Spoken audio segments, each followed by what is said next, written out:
Okay, here we have 12 volts. And notice the red is the positive and the yellow and black is 0. Notice black is 0, so this will be the 0 plate. We're going to call it the negative plate, but it's a 0 plate, and that's 12 volts. Notice the yellow is 0 volts. I have a piece of wire I've attached here just so that I don't have to put the leads into water and corrode them over time. So I touch here, I get 0 volts.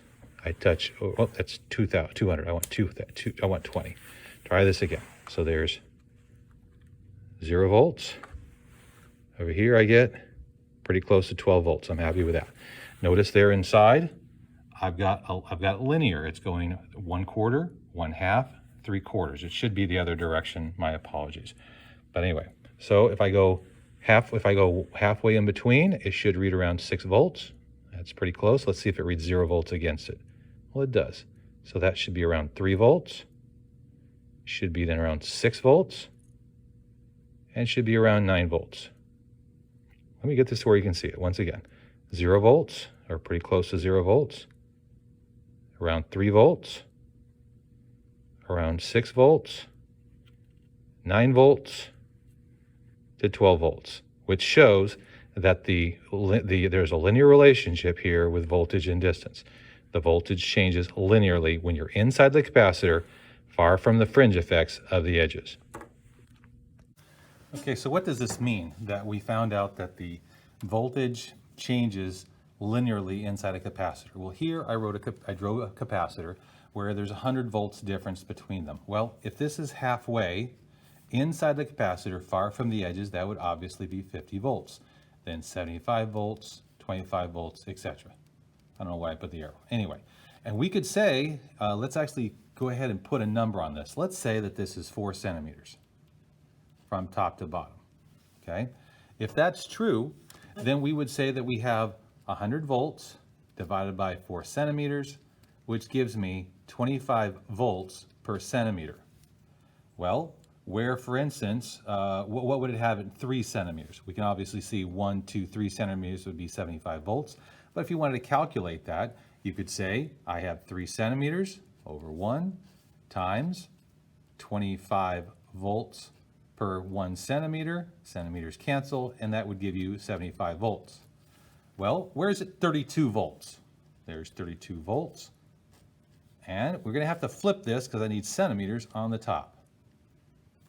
25 volts, they cancel, and I get 32 centimeters over 25 volts, and that gives me 1.28 centimeters above this point, starting at 0.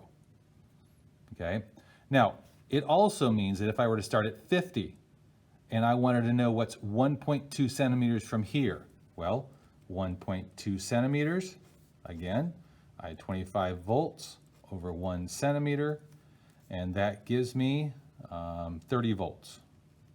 Let me double check that just to make sure that I'm not being stupid here. Yeah, so that's 30 volts, but that's 30 volts from here. So it would be actually 80 volts because I started from the middle.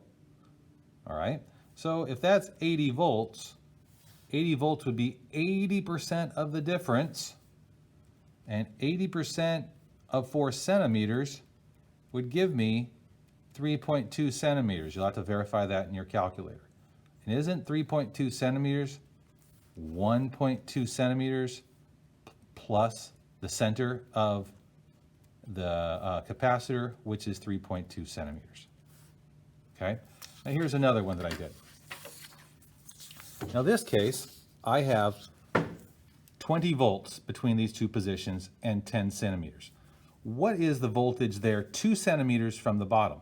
Well, first of all, you're not adding from 0, you're adding from 20. But if we look at the whole thing, it would be 20 volts divided by 10 centimeters, which is 2 volts per centimeter. Well, that's 2 centimeters. Well, 2 volts, 1 centimeter, times 2 centimeters gives me 4 volts. And 20 volts plus 4 volts gives me 24 volts at that position. And we know that because inside the capacitor, far from the edges, the voltage changes linearly.